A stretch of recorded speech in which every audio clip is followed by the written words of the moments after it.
I want to thank you for being here to join the Bath Historical Society in remembering the great influenza of 1918. The world has experienced 31 flu pandemics since the first was recorded in 1580. None in recorded history surpasses the 1918 flu, which caused between 50 and 100 million deaths worldwide. In some cities, 25 to 30% of the population actually got the flu. Today, we remember the 1918 flu and the profound effects it had around the world, and of course on Maine and on Bath. It is important that we remember in order to prepare for the inevitable flu pandemics of the future. Today, I'll break this program into 3 sections. First, a bit about the flu and how it presented then. Second, I'll describe the context within which the 1918 flu emerged.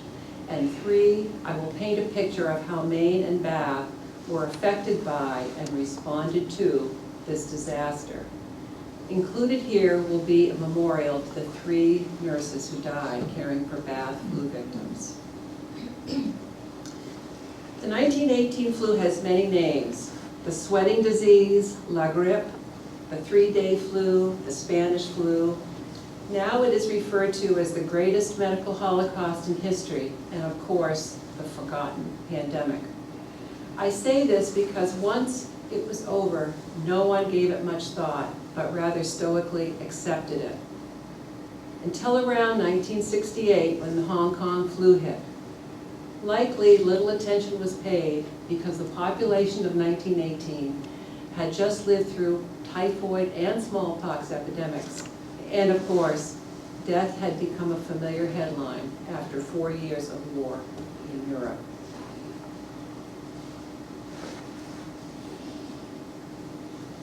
Now, a bit about how the flu presented. And usually, grave illnesses affect children, the aging, and disabled, but not this flu.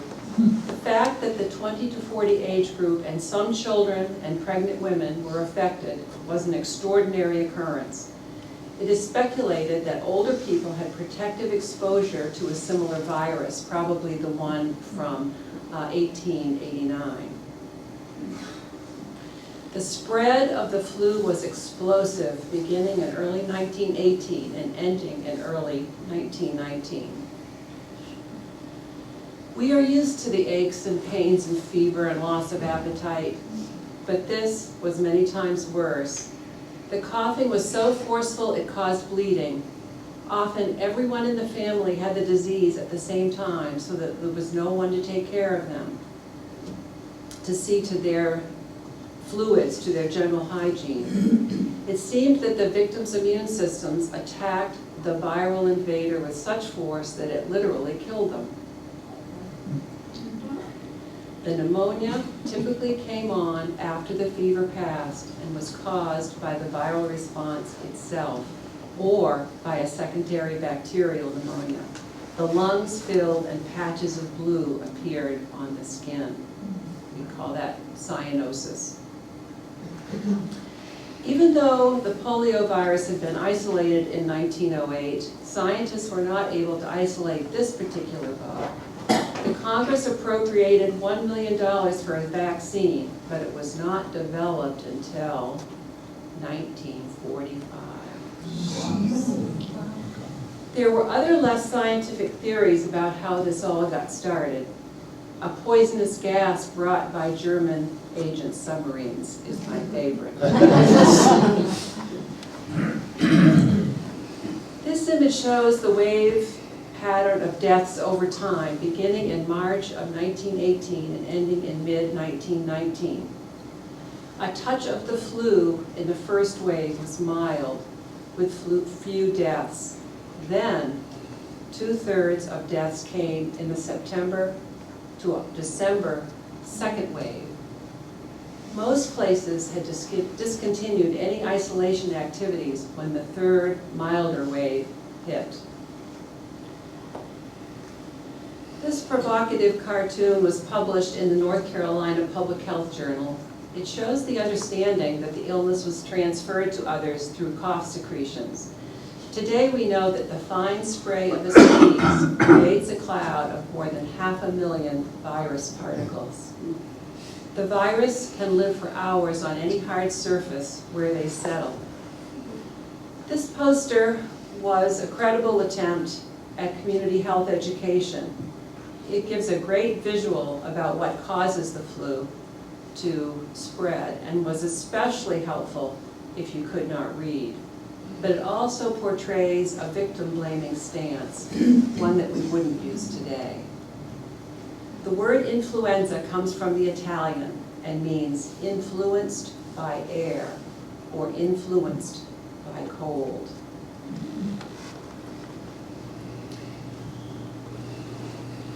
It's extremely difficult to keep up with counting illness and death during a pandemic.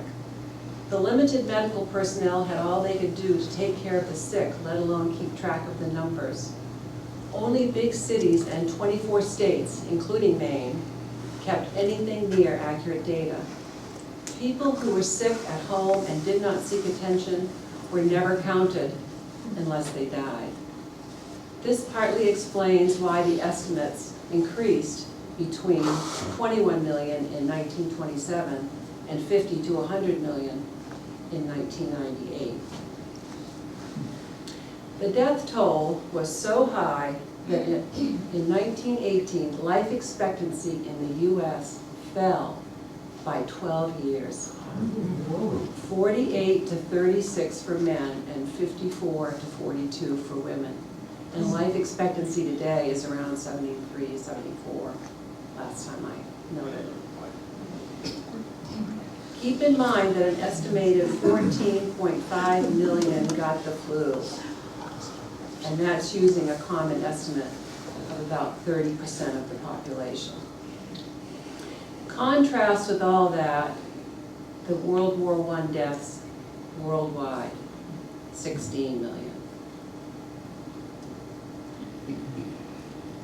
Well, where did it start? Since Asia has been well known for this type of disease, many speculated, hey, it came from Asia. There were Chinese contract workers digging trenches in France. Maybe they gave it to us. And then there was Spain. Well, after all, it was called the Spanish flu, right? Actually, Spain was unfairly maligned as the place where the flu started. This is because as a neutral nation, Spain did not censor the press, unlike the French, the German, and the British, which published nothing negative. King Alphonse fell seriously ill from the flu, and the name stuck. He was not the only head of state to get the flu, though. You might recall that President Wilson got the flu, and it was not at a very good time. Some say that his poor health contributed to poor decisions related to the Treaty of Versailles. He got it in France. But there is another well-accepted theory, and in a moment, I will tell you about Kansas. We can't really talk about the flu without first talking about World War I. You didn't know you were coming to a World War I talk today, did you? But it's impossible. The context is so important. The war had just begun in 1914 and the US joined in 1917. The US was not totally unprepared thanks to the efforts of what was called the preparedness movement. In 1915, some states had already established training camps for soldiers. In 1916, the National Defense Act did a whole bunch of things, including calling for a survey of our ordnance industry, increasing the peacetime strength of the Army and National Guard, and, pertinent to us, established the U.S. Shipping Board and the Emergency Fleet Corporation. Surgeon General William Gorgas had readied a number of academically centered base hospitals which went to France a year before the U.S. joined the war to relieve the British Expeditionary Forces. And any of you who have heard my talk on Ruth Weeks Henry, that's how she got to France, on one of these base hospitals out of Boston. 1/3 of the physicians were in the military. Imagine that.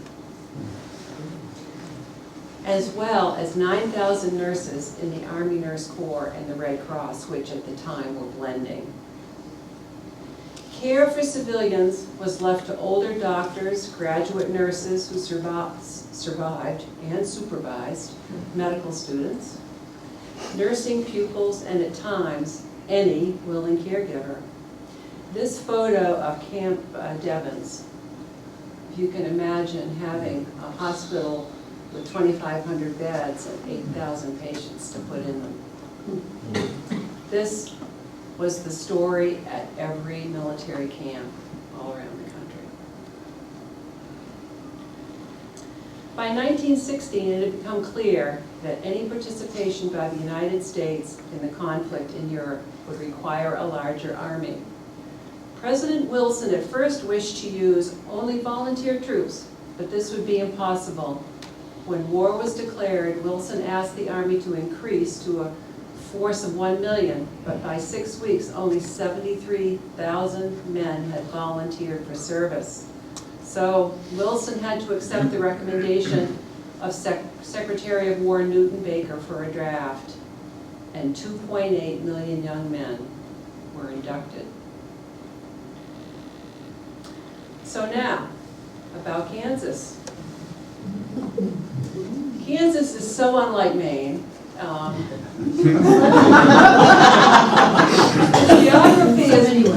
The geography is one thing, but from a public health perspective, I've always been struck by how the counties are laid out. Could you imagine Maine and all its little peninsulas and whatnot? But Kansas, they got their postage stamps. That's right. So, about Kansas. There has been debate among virologists and historians over time about just where the flu surfaced. Most now agree, Kansas. In late January and early February of 1918, in Haskell County, down here, which is an isolated and sparsely populated farm region, had a violent, isolated, and deadly influenza episode that lasted into mid-March. Dr. Loring Miner reported this to the U.S. Public Health Service. It was the only flu reported worldwide in the public health reports that month. He noted that the contagion period was 7 days. This flu might have stopped here, and this is a story from John Barry's book. Except that Dean Nilsson and other young soldiers came home from Camp Funston, 300 miles away, to visit their families, and they took the flu back up to Riley County. Today, scientists believe that the flu was actually an animal or a bird crossover virus. This is animal to man transmission. Here again, in the words of John Barry, only a trickle of people moved back and forth between Haskell and Funston, but a river of soldiers moved between Funston, other army bases, and France. 2 weeks later, influenza surfaced in 2 camps in Georgia, and then, like falling dominoes, other camps erupted. 24 of the largest army camps and 30 of the 50 largest cities of the county, which were primarily adjacent to the camps, suffered massive outbreaks. And I just want to point this out as my favorite flu slide. I just think whoever took this picture had just an incredible sense of how to use lighting. It just gives it such a mysterious quality. And you can imagine how this went from there. Overlaid on this map of approximate beginnings of the epidemic in various regions of the U.S. are indicators of how the disease moved. Once it reached the European continent, it spread far and wide, and fear moved ahead of the virus like the bow wave of a ship. It lurked everywhere.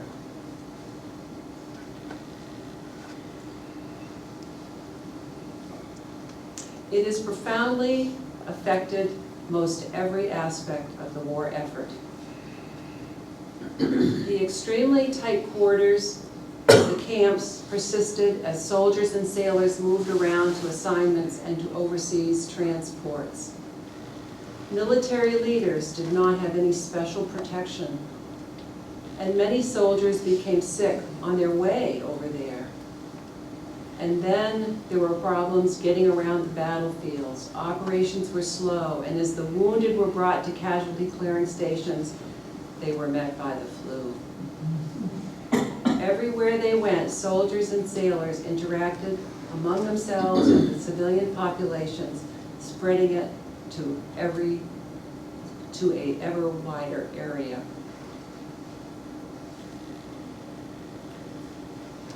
The base hospitals were unprepared. They were there relieving the British, as I said earlier, and they had really no idea what was coming, but they did their best. And of course, there were a lot of hospital personnel who died during the epidemic in Europe. Here are two important national characters in the story, President Woodrow Wilson and Major General Peyton Marsh. Any Marshes in the room? It's no relation. On October 8th, they took stock of the situation. At the time, 70,000 were sick, and there was a 20% death rate among the troops. And yet, 300,000 soldiers were embarking every month. Pershing was pleading for replacements, even though the U.S. was winning at the Meuse-Argonne.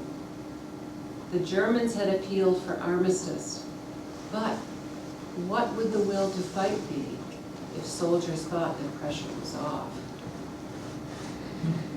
So Wilson says to Marsh, "I should stop the shipments of men to Europe."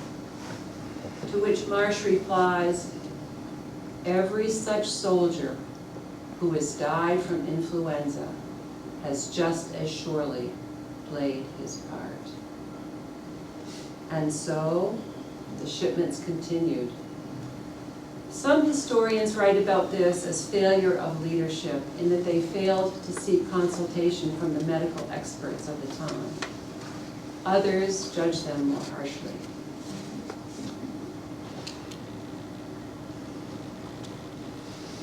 The illness and death tolls among the military are staggering. 26% of sailors got the flu.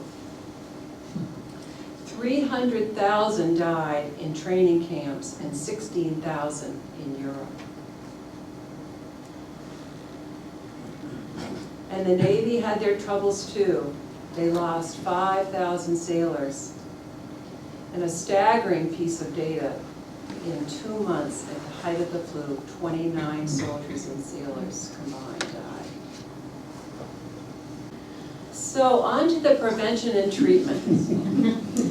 And now that you have this context in mind, in 1918, effective prevention and treatment methods for flu were limited. There was no official vaccine, and if there were, it might not have been any help anyway. There were no antiviral drugs to treat flu illnesses and no antibiotics to treat secondary bacterial infections like pneumonia. Efforts to prevent the spread of disease were limited to what we call today NPIs, non-pharmaceutical interventions, including promotion of good hygiene and implementation of isolation, quarantine, and closure of public settings, such as schools and theaters. And some cities imposed ordinances requiring face masks be used in public. New York City even had an ordinance that fined or jailed people who did not cover their coughs, though I doubt they made good on that. But these Seattle policemen look quite imposing in their masks, don't they? Of course, if you were a smoker, you might opt for mask number 2. Masks were the most obvious non-pharmaceutical means of trying to prevent transmission, and the making of them was embraced by Red Cross chapters everywhere. The masks were made of 7 thicknesses of gauze, 8 inches long and 5 inches wide, and sometimes soaked in antiseptic and allowed to dry. But did they help? Probably not much. In fact, many nurses reported that they hampered their work with all the putting on and taking off and the washing and the drying. Yes, they were reused. But the mask did become the symbol of the epidemic. In San Francisco, a little jingle was deployed. Obey the laws and wear the gauze. Protect your jaws from septic paws. Some things just had to go on. I don't know where this was taken, but I knew it would get a chuckle. And it would remind any baseball aficionados in the room that this was the year that the Red Sox played in the World Series. And beat the Chicago 4-2. I think this was a Babe Ruth period. The games were all played in September at the beginning of the second wave, and they certainly are not wearing masks. Let me introduce you to Surgeon General of the Public Health Service, Rupert Blue. He was to become a very controversial figure. And some say it was because he failed to show up for an important meeting with the scientific community in early 1918 and was never able to regain their trust. The critique of his actions after the fact say he failed to heed the warnings, seek advance information, or prepare the country for the epidemic. He was, however, responsible for the distribution of 6 million posters and pamphlets by working with the health departments, the post office, and the railway administration. But this didn't happen until September, after the second wave was in full swing. This info also went out to the news wires. The recommendations made sense, though they did not all make a difference. Today, we still cover our mouths, but preferably with our elbows. In October, Dr. Blue warned against rushing to the doctor with mild cases. Quote, "The present generation has been spoiled by having expert medical and nursing care readily available." Also, he said, there is no way to put a nationwide closing into effect. It is up to the individual communities. And here he missed a really important opportunity to get the whole country using standardized approaches to contain the virus. This downplaying of the flu gave tacit approval for others to do the same. But people could see this was not your ordinary flu. Some sources go so far as to say that Dr. Blue lied to the people. I would say more by omission. One thing is for certain, it made no sense that info about the flu be buried deep in the newspapers. Dr. Blue did a lot of good and important things too. He made sure every state had a flu director. He set up a volunteer medical corps model that recruited doctors and nurses to travel to the neediest of cities, like Bath. And as difficult as it was to collect data about the numbers of the sick and dead, he was a champion of this activity. His first and likely most important action during this flu period was to call the head of the American Red Cross to ask that they help in finding nurses and in managing supplies. This made a significant difference to communities all over the country. This shipyard is not identified, but the posters and signs were everywhere, and they told people not to spit. Who knows if it really made a difference as far as transmission is concerned, but maybe it did make spitting in the street less socially acceptable. While the illness was not well understood, the people knew that isolation was the best means of not getting it. Social distancing, as we call it today, was embraced by everyone, and ordinances in every community kept people home for various periods of time, but fear was rampant. There were many theories concerning the benefit of distancing and quarantine overall. It made perfect sense at the time, but sheets between beds, which you can see here, likely did not shut out the flu vaccine. A few examples of very strict isolation at a girls' school and a sanatorium in New York State, and also an island Navy facility in San Francisco, proved that strict isolation could make a difference. Those 3 locations had 0 cases. Couldn't resist this little theater picture. Closing theaters and dance halls precipitated a real change for people. These entertainments were socially important in a pre-television world. Advertisements for a wide variety of remedies were found in the newspapers of the time, and purveyors of various grocery items took advantage of what was poorly understood. Health tonics and cold remedies and hygiene recommendations abounded. And local respected Dr. Edward Briery wrote a letter to the Bath Daily Times at the height of the epidemic encouraging readers to eat onions. Whatever they did, hopefully they changed their underwear too. Of course, what really did help, up there in the red box, were the simple things: rest, fresh air, fluids, and aspirin to control fever. And of course, gargling. Everybody gargled. It was encouraged. Usually it was with salt water and hydrogen peroxide, but some adults looked for something stronger. That was, during Prohibition too, so it wasn't easy. In towns all over Maine, the towns all over Maine, were affected. But Portland, Bath, Lisbon Falls, and Eastport were reported to be in the worst straits.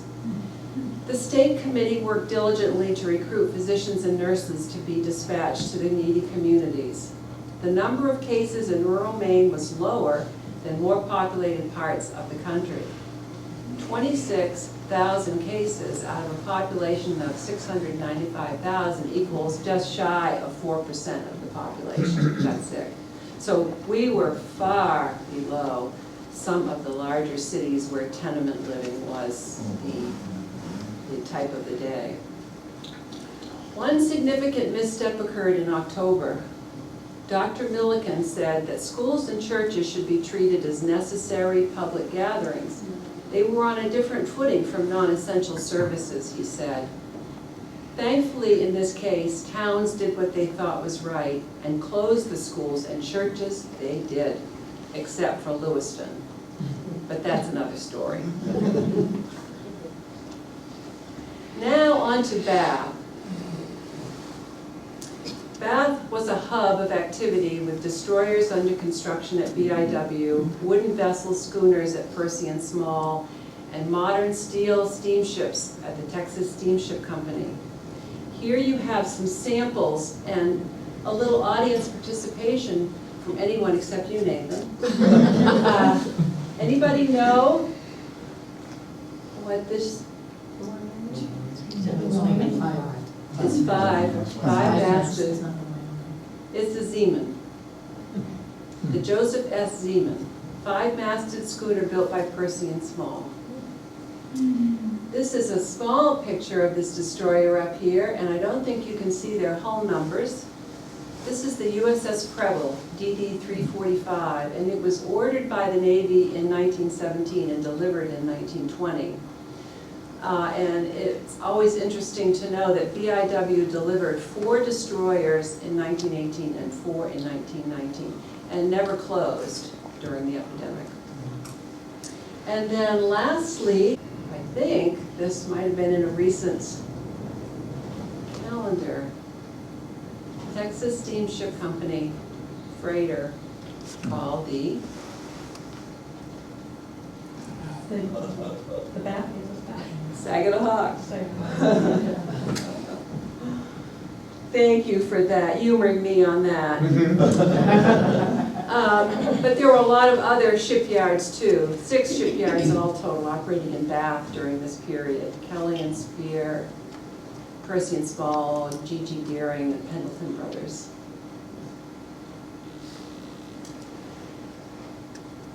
Oh. Somehow we've lost a picture. Is Robin back? No. Okay, well, picture here in this blank slide a row of tent-like little cottages. And imagine this, the population of Bath balloons. The census of 1910, which was 9,396, balloons to 20,000. Every living space is filled, every bedroom and attic is packed.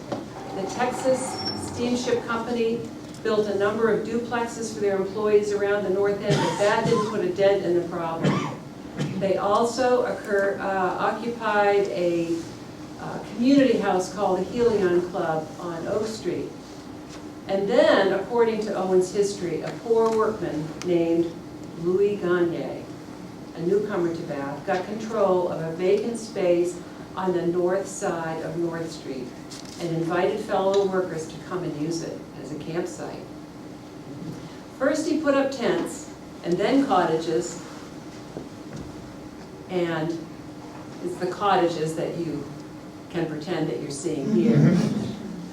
By June of 1918, 150 people lived in the tented city, which consisted of 21 cabins, a large number of tents, and a big dining tent. But this was not near enough to relieve the housing crisis. So the government agencies stepped in. The Emergency Fleet Corporation, tasked with building the merchant fleet, contracted with a Boston construction firm for what we now call the Brick Project.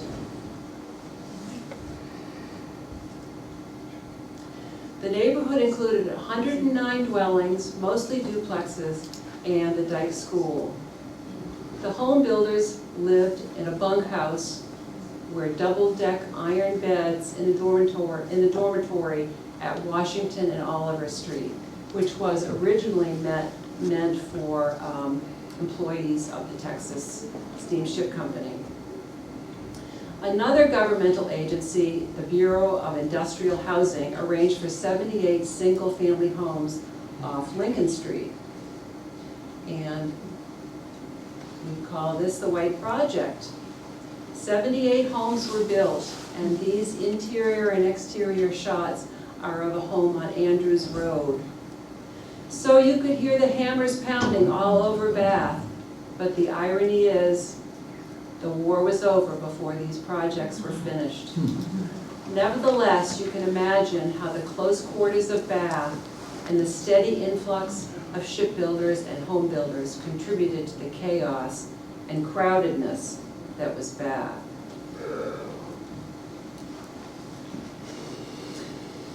You notice the date here is June 15th. This is the spring. Bath has had no flu.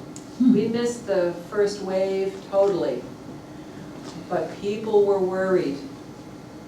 And we've always known that Bath is special, and Bath was really special in June of 1918. First, it didn't have the flu, first wave, and secondly, the government came to help. Mayor Drake hosted a meeting of state and federal officials, and guess who the officials were? Both the U.S. Shipping Board and the Emergency Fleet Corps. They were all concerned about how the epidemic, and if it came to Bath, how it could interfere with the work at the shipyards and delay the provision of ships.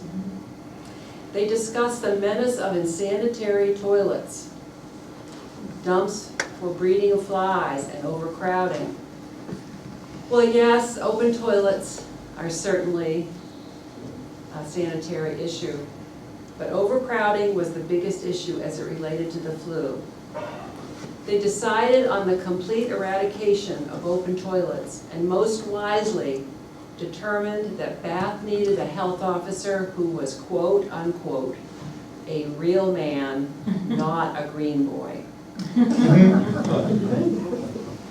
Bath was now getting its fair share of attention, and then some. We had some wonderful resources to fight the flu, and so before we head into the details about the Bath experience, I want to give you kind of a bird's eye view of these resources that were gathered to respond. First, there was an emergency fund started with a goal of $30,000. Well, at last report, it was just over $4,000 raised. The newspapers gave a regular call for donations to the emergency fund and motivated giving by listing specific amounts that citizens and organizations had given. Thankfully, the Red Cross chapter had been organized in May of 1917. They focused initially on fundraising, making bandages, and collecting peach pits. You know, it took 7 pounds of peach pits to make a filter for a gas mask. When the flu cases exploded, the Red Cross rooms at 72 Front Street became both the place to volunteer help and the place to request help. Red Cross services for the flu included home care by physicians and nurses, emergency hospital staffing, civilian relief, which meant mask making and dressings, bed sheets. And then also there was the motor corps, which delivered the staff and the supplies where they needed to be. Volunteers were sought for any capacity, including assisting nurses, delivering laundry, delivering messages, driving for the motor squad, collecting old shirts, and even hunting down sphagnum moss for absorbent dressings. Civic organizations such as the Boy Scouts and the PTA offered volunteers. Appropriate places for emergency hospitals were decided and supplies gathered. Bath was fortunate to be able to recruit local doctors, nurses, and nurses' aides, as well as to have some supplied through the state program. The record of all the nurses is not complete, but 2 of the nurses came all the way from Toronto.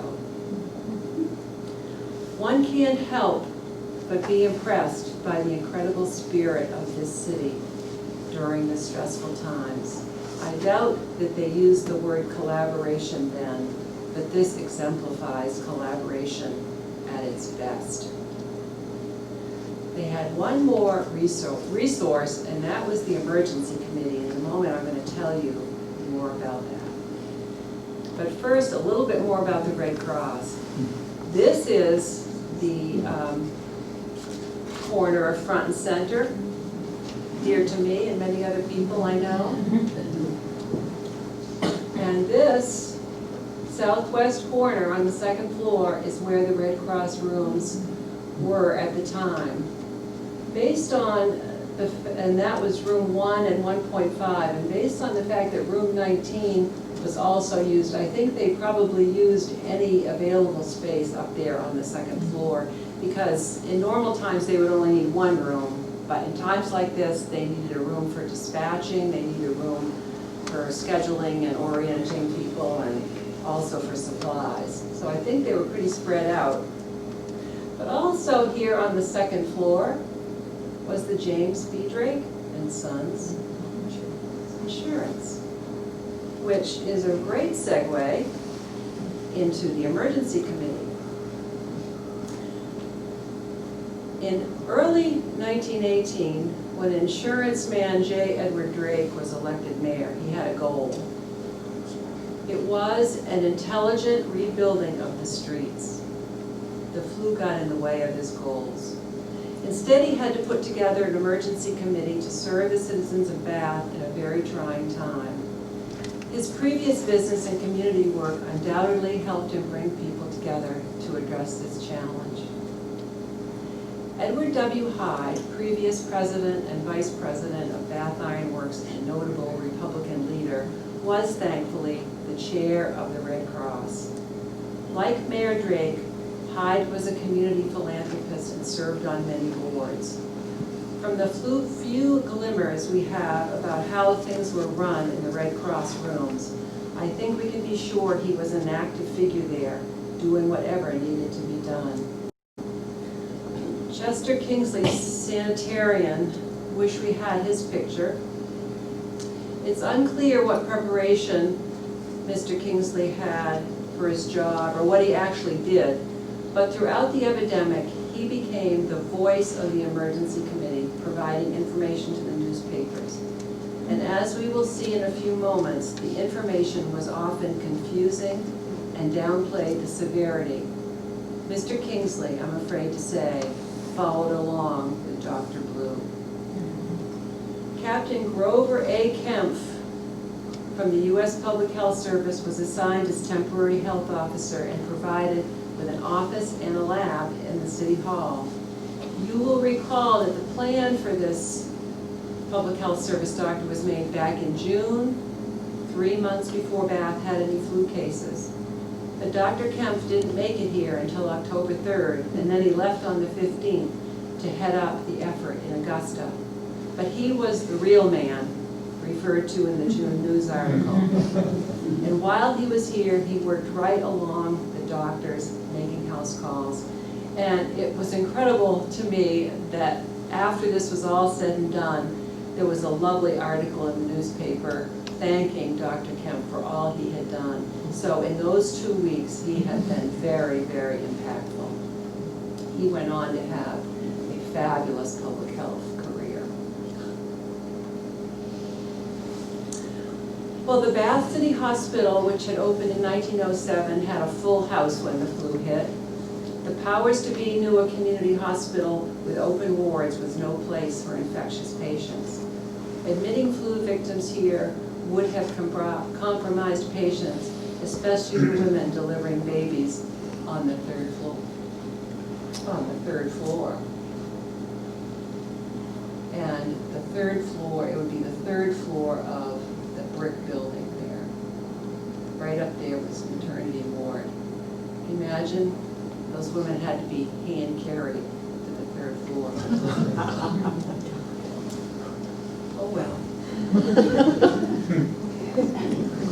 In September, Edward Hyde offered to set up a campaign to raise funds for a separate flu building, and apart from the hospital, but this never happened. Over the course of the epidemic, Bath utilized 4 public buildings as emergency hospitals. Each had an assigned doctor and head nurse, plus a staff nurse, and both trained and untrained. The nurses worked for 12-hour shifts. The Bath Daily Times regularly printed short articles telling the status of patients at the emergency hospitals. So much for personal privacy. At the height of the epidemic, the YMCA was almost put into service as the 5th location, but it was not necessary.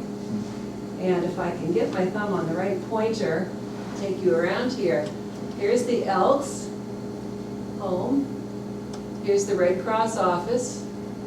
We would call it Flu Central today. Down here, we have the yacht club. The yacht club was between Grove and Pearl, closer to Grove than Pearl. Right there off of Front Street. Over here, we have the parish house at Winter Street. And up here, the Episcopal Rectory, which is right across from the Oak Street Church. Most of you are familiar with Bath, but this might be helpful to people who are unfamiliar with the territory.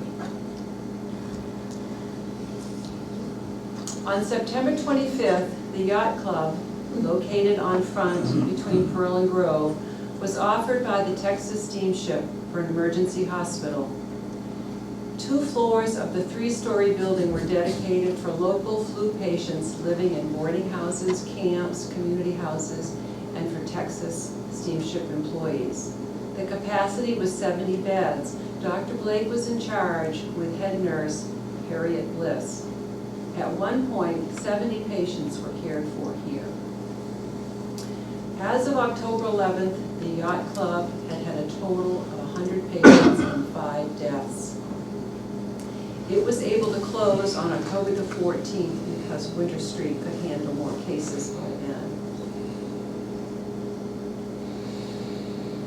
Here you see the Grace Episcopal Church, and on the left, the Grace Parish House, which is on the other side of Oak Street.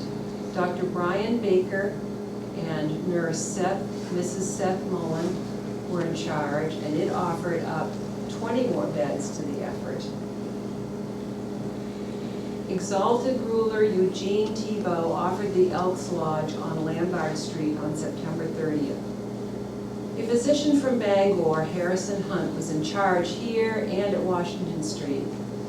The Elks Lodge was able to close on October 25th, just in time for the large attendance expected for their late October meeting. And according to the newspaper, the place was fumigated, painted, and papered after its hospital experience.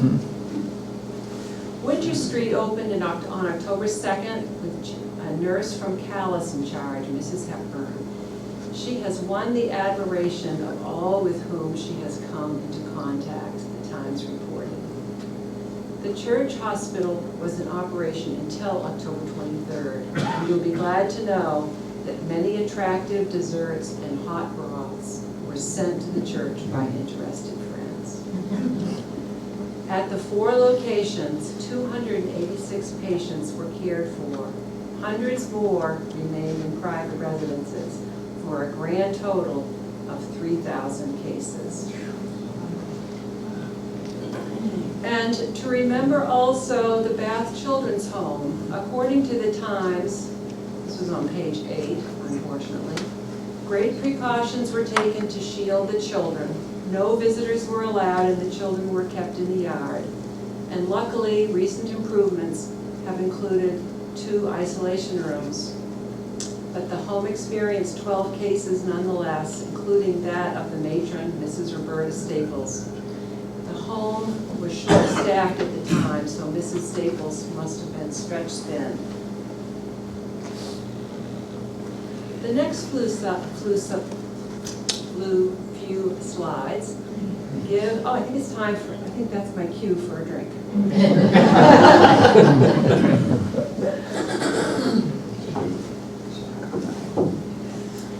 The next few slides give a timeline of what happened in Bath. The newspaper reports demonstrate a few interesting points. First, you can see how rapidly things changed. And secondly, you get an understanding of the communication that took place and the confusing messages that were delivered. On September 19th, the articles is on page 4 and gives lots of educational information about staying away from crowds and getting plenty of rest, Dr. Blue's tips. Contrasting in the column beside this article on page 4 is an article about an all-day session for the Red Cross workers that had taken place that same day. A great deal of detail was given about what they had to eat and who was there, but not a mention was made about what they did between 10 and 4:30. So probably they were making masks. On September 20th and 23rd, we get 2 more very confusing messages. First the bad news, then the good news. Do you think maybe that the message makers were trying to balance reporting the news without inciting fear? On September 25th, 17 people sick and needing care, and that's when the first emergency hospital is opened. Then, boom. On September 26th, the number of sick rises drastically, and Bath becomes the first town along the coast to institute a limited quarantine. It didn't, you'll be interested to know, include the pool halls and the one dance hall. Bath responded quickly to requests by the federal agencies working in Bath. The 3 Bath movie theaters, the Opera House, the Liberty, which had been the Dreamland, and the Columbia were among the public gathering places that did close. On the 28th, another confusing headline tops the Bath Daily Times. Grip gaining little, 350 cases. On September 30th, visiting federal agents found that Bath was doing a great job. They were coming to offer more help. And so after that meeting, they proceeded up the river and likely tried to influence resource allocation for whatever Bath needed to keep the building going. On October 1st, pool rooms, bowling alleys, and dance halls were added to the list of businesses not allowed to operate. But within days, more beds were needed and 2 more emergency hospitals were open. Bath got what it needed, more doctors and nurses. On October 6th, there was a hopeful article about the number of deaths declining, but it did not hold. On October 8th, there was another big increase in cases. The Red Cross had to commandeer the laundry to meet the linen needs of the 4 emergency hospitals. And there is a lovely photo of the new method, from the new method laundry.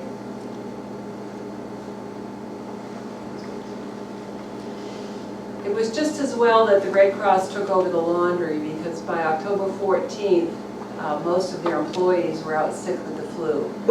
And but by the 21st, they had their employees and their laundry back.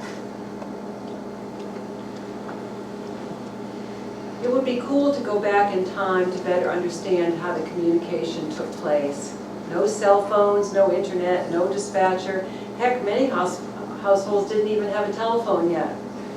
The Red Cross rooms were abuzz with dispatching staff and drivers, as well as receiving calls for help. And in the second week of October, the Bath Independent reported that there were 34,000 local and toll calls made in 1 week. That compares to 20,000 calls per week before the epidemic. The purpose of the article was to ask the public to refrain from unnecessary calls, especially in the morning when the communication with the Red Cross happened. It also was a reminder to parents that needless calls by children needed to be eliminated, and that everyone should keep their calls short. Heck, my mother did that all the time. The photo on the left is not local, but it certainly is humorous.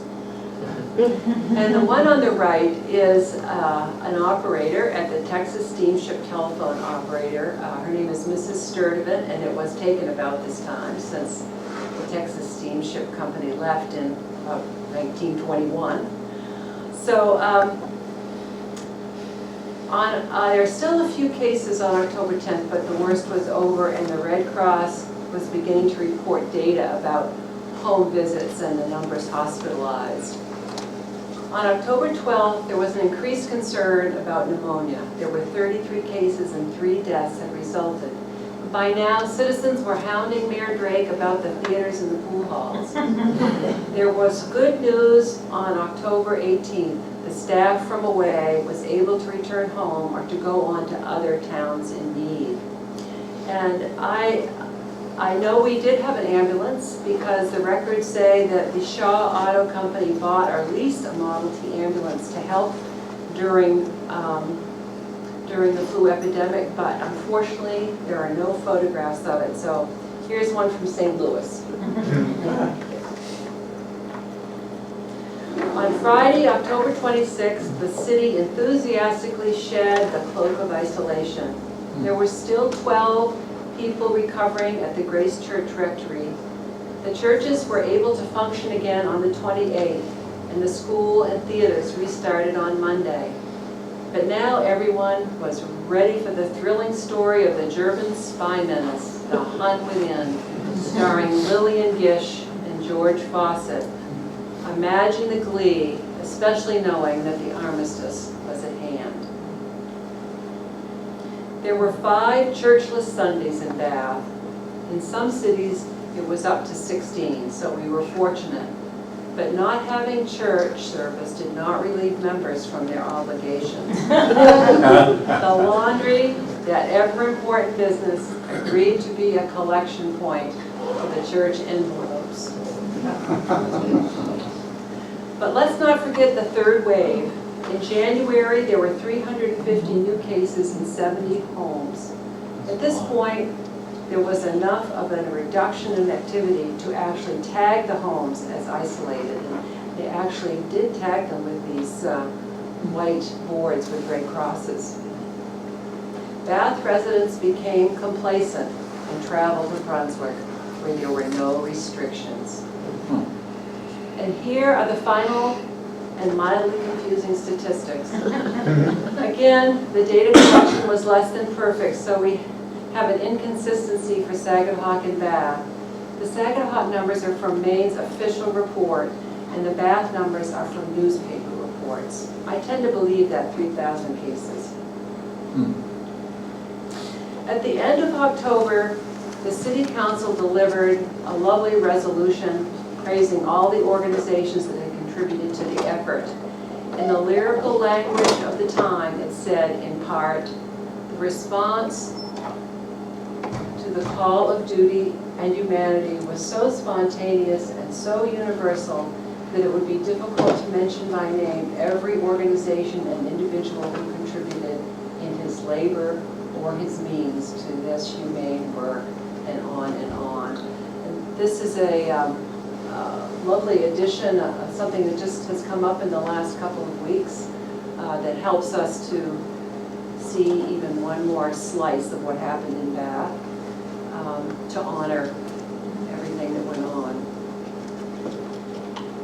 So here we are, it's a century later. Some of us have had our flu shots, and by the end of this, the rest of you will want yours.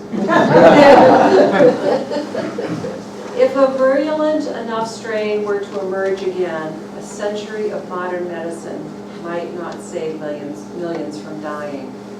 Our most recent scare in 2009 brought us the H1N1 virus, a relative of the 1918 virus. Many lessons have been learned from 1918, and I want to share what I think are the 2 most important. One is the importance of private and public sectors working together. We actually see this as an example of that.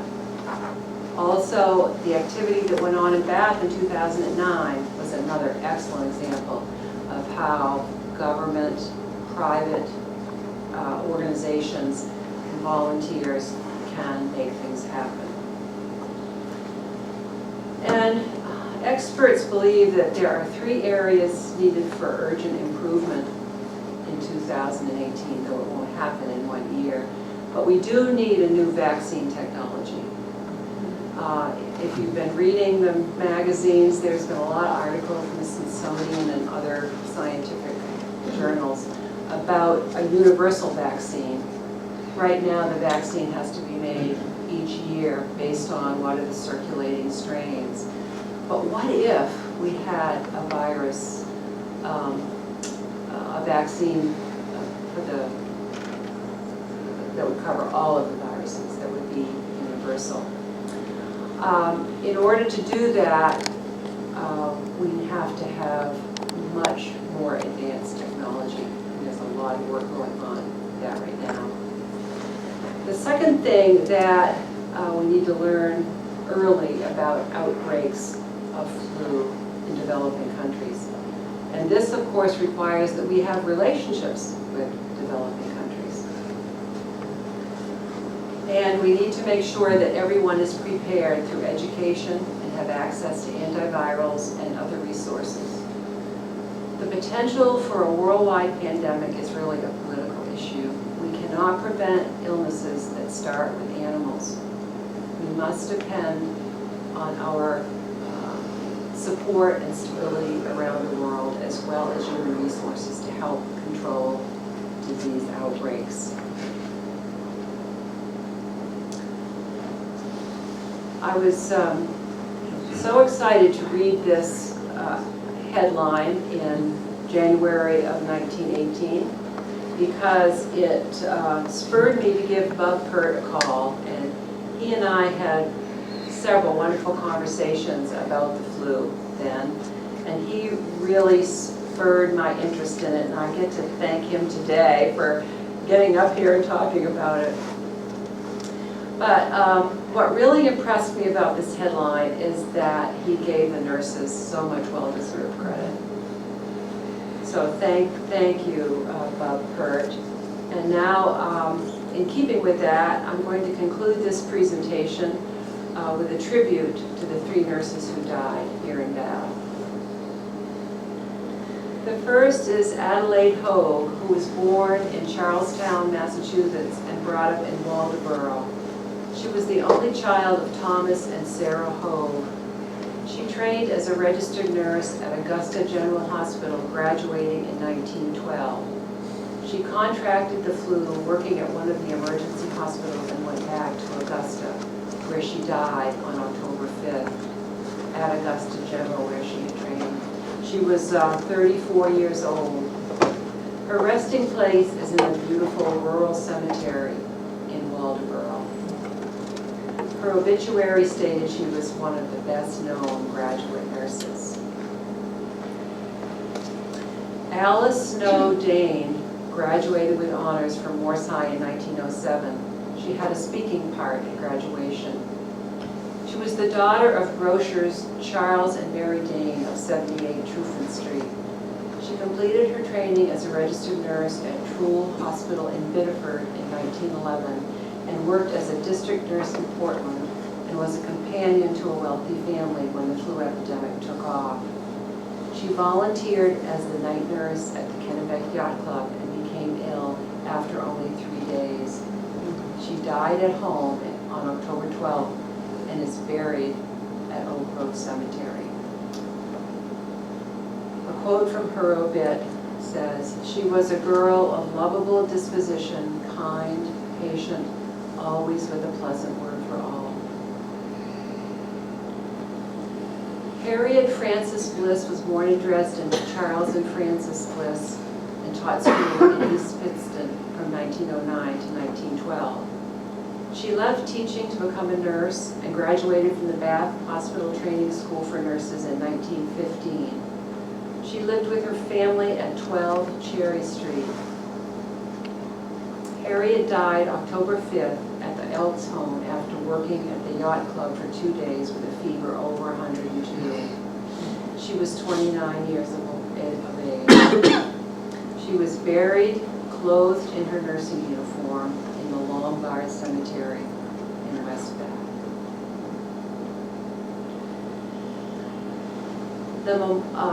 Right after the epidemic faded in November, several people actually wrote to the Times and suggested that there should be a memorial for these 3 nurses.